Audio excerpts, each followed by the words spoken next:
नमस्कार साथियों, आप लोग कैसे हो। मैं आशा करती हूँ कि आप लोग बहुत अच्छे होंगे।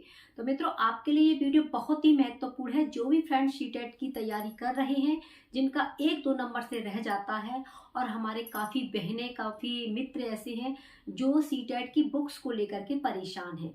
उनके प्रश्न है कि दीदी आपने कौन सी बुक ली थी जिससे आपका सीटेट क्लियर हो गया। तो हाँ मित्रों, मैं आपको बताऊंगी कि मैंने अपना सीटेट 2 बार वही पेपरों में, फर्स्ट और सेकंड में 100+ यानी कि 120 और 125 के समथिंग मेरे नंबर आए हैं। तो उनके लिए मैंने कौन सी बुक खरीदी थी, तो ये सारी जानकारी आप इस वीडियो के अंदर देखेंगे। तो वीडियो प्रारंभ करने से पहले मैं आपसे एक रिक्वेस्ट करना चाहूंगी कि आपको एक गलती नहीं करनी है, और इस गलती के कारण आप लोग जो है 1-2 नंबर से रह जाते हैं। तो सबसे पहले आपको समझना चाहिए कि सीटेट कोई बड़ी परीक्षा नहीं है। कहीं ना कहीं हमारी गलती रह जाती है। और सीटेट तो छोड़िए, हम किसी भी परीक्षा की प्रिपरेशन करते हैं, वहाँ भी तो अभ्यर्थी अपना सिलेक्शन प्राप्त करते हैं। तो बस यही है कि हम जो है अपनी गलती को समझ नहीं पा रहे हैं, तो इसी कारण आपका सीटेट रह जाता है। तो हम बात करेंगे आपकी कि सीटेट में ऐसी कौन सी बुक लें जिससे आपका सीटेट क्लियर हो जाए। तो देखिए फ्रेंड्स, गलती क्या नहीं करनी है। जैसे कि आपको पता है कि सीटेट के रजिस्ट्रेशन प्रारंभ हो चुके हैं, और अभी आपके सामने परेशानी यही है कि हम सीटेट का फॉर्म भरें या नहीं भरें। भर दें तो प्रिपरेशन कहाँ से करें, किसकी पेड क्लास लें, कौन सी पुस्तक लें, कौन सा PYQ लें यानी प्रैक्टिस सेट हल करें। तो इससे आप लोग ज़्यादा परेशान हैं। तो आपको ये गलती नहीं करनी है। जैसे कि आपको ये पता है कि आपके जो रजिस्ट्रेशन है वो 7 मार्च से प्रारंभ हो चुके हैं, और आपके कम से कम 8-10 दिन तो इसी में निकल गए है ना, मार्च के महीने में ही निकल चुके हैं आपके, बस यही सोचने में कि हमें कौन सी बुक से तैयारी करनी चाहिए। तो देखिए, टाइम तो निकल जाता है लेकिन पश्चाताप हमें करना पड़ता है। इसलिए आप लोग टाइम के हिसाब से अपनी तैयारी करिए, जिससे कि आपका सीटेट निकल जाए, क्योंकि आगे आने वाले समय में आपको भर्तियां देखने को मिलेंगी। और आपको पता है कि अदर स्टेट से तो काफ़ी वैकेंसियां भी निकल रही हैं, और अदर स्टेट के लिए सीटेट का होना बहुत जरूरी है। तो जो भी मित्र सीटेट जुलाई 2024 की तैयारी कर रहे हैं, तो मित्रों आप लोग अभी से अपनी तैयारी में जुट जाइए।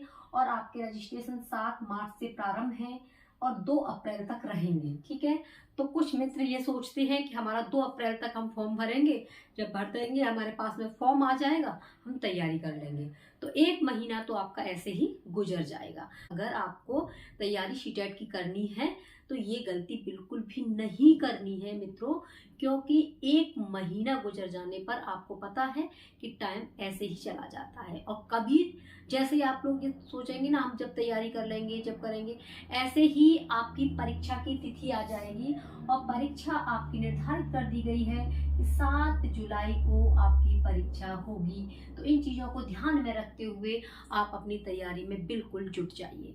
अब बात करेंगे कि हमें सीटेट के लिए कौन सी किताब पढ़नी चाहिए जिससे हमारा सीटेट क्लियर हो जाए, ठीक है। तो सबसे पहले आपको सीटेट की जो भूमिका है वो आपको पता होना चाहिए। यानी कि सीटेट आपकी 2 परीक्षा होती है सीटेट में, एक प्राइमरी लेवल की, एक जूनियर लेवल की। तो सबसे पहले बात करेंगे आपके प्राथमिक स्तर की, ठीक है। समझते चलना मित्रों, ठीक है। जो भी प्राथमिक की तैयारी कर रहे हैं या जूनियर की तैयारी कर रहे हैं सेकंड लेवल की, उन दोनों के लिए बहुत ही महत्वपूर्ण है। तो प्राथमिक में आपकी देखिए, जैसे बाल विकास आता है, यानी कि CDP आती है, ठीक है। ये आपकी 30 नंबर की होती है। इधर बात करेंगे आपकी जो है हिंदी आती है, ठीक है। हिंदी आपकी आती है, ये भी आपकी 30 नंबर की आती है। EVS की बात करें तो EVS आपकी 30 नंबर की आती है।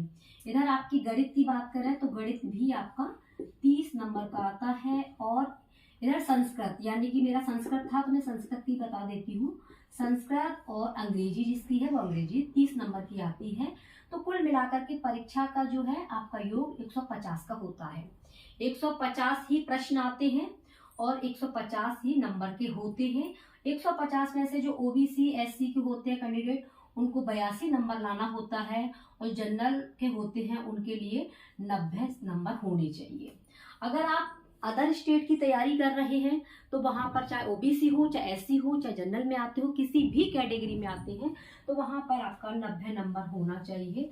चाहे आप लोग महिला हो, चाहे पुरुष हो। अगर 90 नंबर है तो आप लोग जो है अदर स्टेट में अपना फॉर्म भर सकते हैं। तो ये तो रही आपकी प्रथम पेपर की बात। इधर बात करेंगे जूनियर की यानी सेकंड पेपर की बात। इसमें भी मित्रों आपकी सीडीपी आती है, ठीक है, और इधर हिंदी भी आती है आपकी, और संस्कृत आती है, संस्कृत आती है, और बात कर लेते हैं आपकी एसएसटी आती है, ठीक है, एसएसटी आएगी। और जिनके पास में साइंस होगी उनके पास में क्या होगा, उनके पास में मैथ होगा यानी कि गणित होगा, और उनके पास में विज्ञान होगा। ये उनके पेपर में आएगा। बाकी के ये तीनों तो सेम होते हैं। ये भी आपके 30 का आता है, ये हिंदी 30 की आती है, संस्कृत भी 30 की आती है, और ये सब कुछ आपका 60 नंबर का आता है। तो इस तरीके से आपकी परीक्षा कितने की हो जाएगी, 150 की। ये गणित 30 का होगा, ये विज्ञान 30 की होगी, एसएसटी आपकी 60 नंबर की होगी, तो 150 की होगी। और इसमें भी यही रहेगा कि 82 और 90 नंबर लाने होंगे। तो आई होप फ्रेंड्स कि इतनी आपकी बात क्लियर हो गई होगी, क्योंकि ये चीजें समझना बहुत ही जरूरी है। अब बात करेंगे कि इनके लिए हमें तैयारी कैसे करनी है, यानी कि मैंने कैसे तैयारी की, ये मैं आपको बता देती हूँ। तो देखिए मित्रों, मैंने कोई भी ऐसी बुक नहीं खरीदी थी की तैयारी के लिए। मेरे पास में ये बुक है, ये आप लोग देख सकते हो अच्छे से, ठीक है, बीएड की है, एमएड है, जो भी है जिसके पास में, तो उन्होंने जैसे बीटीसी की होगी या जिन्होंने बीएड किया होगा उनके पास में बुक होगी। तो मैंने इसकी सहायता ली थी, और साथ ही साथ में एनसीईआरटी बुक। मेरा सीडीपी का नोट्स है जो प्रत्येक परीक्षा में काम आता है। तो सबसे पहले मैंने इस तरीके से, ये देख सकते हैं सिलेबस, ये सिलेबस डाउनलोड किया था। पास में सिलेबस होना चाहिए जो भी सीटेट की तैयारी कर रहे हैं। नोट्स बनाए थे, तो इसके लिए मैंने कोई बुक नहीं खरीदी थी, मैंने इसी की सहायता से जो भी मेरे पास में रखे हुए थे बुक्स, मैंने उससे ही नोट्स बनाए थे, ठीक है। इसके बाद में सीडीपी के बाद समझ में आगे होगी। बात करेंगे हिंदी की। हिंदी का नोट्स बनाया है, कहाँ से बनाया है ये भी मैं आपको बता दूंगी। ये देखिए, ये मेरा संपूर्ण पेडागोजी लिखी हुई है, और इधर देखिए ये हिंदी है मेरी, यहाँ से आप लोग देख सकते हैं, जैसे बहुभाषिकता वगैरह ये सभी हिंदी है।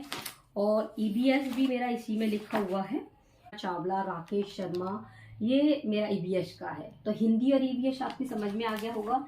और ईबीएस के लिए मैंने देखिए 3rd से लेकर के 4th तक, ये मैंने गूगल पे जाकर के ही एनसीईआरटी बुक 3rd क्लास, तो सारे चैप्टर वाइज लिखे थे। फिर ये मैंने 5th क्लास की एनसीईआरटी की बुक ली थी, और इसमें सारा कंटेंट मिल गया था, इसी में से मैंने नोट्स बनाए थे, ठीक है। सीडीपी और हिंदी और आपका ये ईबीएस भी समझ में आ गया होगा। बात करें गणित की, तो देखिए मेरा गणित बहुत ही वीक है, क्योंकि मैंने गणित नहीं पढ़ा था, लेकिन मेरे गणित में भी बहुत अच्छे नंबर आए थे। और कैसे आए थे, तो गणित के लिए भी मैंने देखिए जो आपके पीवाईक्यू हैं वो मैंने हल किए थे, और फिर मैंने गणित के ये देखिए इस तरीके से नोट्स बनाए थे। क्योंकि ऐसी कोई चीज़ नहीं पढ़ी हो तो हमें पढ़ना चाहिए, क्योंकि ये हर एक क्लास जब भी हम तैयारी करते हैं तो आता है, इसलिए हमें हार नहीं माननी चाहिए। तो मुझ पर गणित नहीं आता था, लेकिन मैंने गणित के भी ये नोट्स बनाए थे, क्योंकि मैंने पीवाईक्यू हल किए तब मुझे पता पड़ा कि इस टॉपिक से क्वेश्चन बन के आते ही हैं।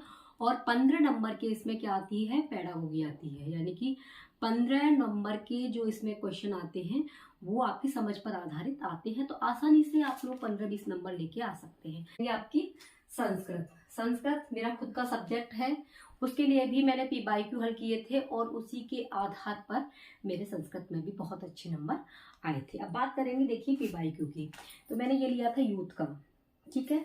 इस यूथ के प्रैक्टिस सेट को मैंने हल किया, क्वेश्चनों को समझा, और समझने के बाद मैंने उसके टॉपिक को मैंने क्लियर किया। अब टॉपिक और ये नोट्स मैंने कहाँ से तैयार किए, कैसे बनाए, तो ये भी बता देती हूँ। सबसे पहले मेरे पास में सिलेबस था, और मैं आपसे भी हाथ जोड़ के निवेदन करूंगी कि सिलेबस आपके पास में होना चाहिए, क्योंकि आपको ये पता होना चाहिए कि हम तैयारी किसकी कर रहे हैं। अगर सीटेट की तैयारी कर रहे हैं तो सीटेट में आता क्या है, ये सारी चीज़ें आपको पता होनी चाहिए। तो इस तरीके से मैंने सिलेबस के आधार पर सारे टॉपिक जो थे वो देखिए एनसीईआरटी की बुक और यूट्यूब चैनल की सहायता से मैंने ये नोट्स बनाए हैं। ऐसा मैं नहीं कह सकती कि मैंने उन सर के यूट्यूब से बनाया था, मैं टॉपिक डालती थी, जिसकी लैंग्वेज मेरी समझ में आता था मैं उनकी जो क्लास लेती थी और तुरंत देन लिख लेती थी, स्क्रीनशॉट लेके लिख लेती थी, क्योंकि वहाँ पर समय की बचत होती है।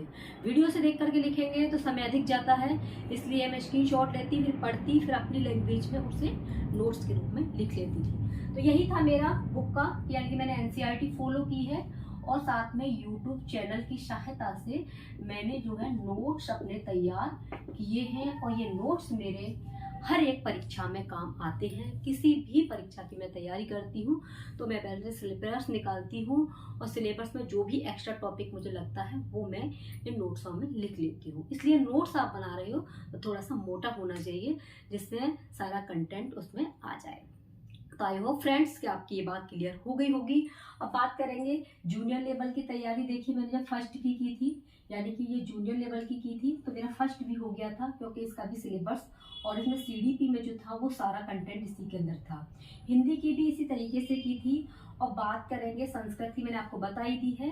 इधर एसएसटी, देखिए एसएसटी में भी मुझे काफ़ी मतलब दिक्कत हुई थी, क्योंकि एसएसटी का भी काफ़ी बड़ा सिलेबस है।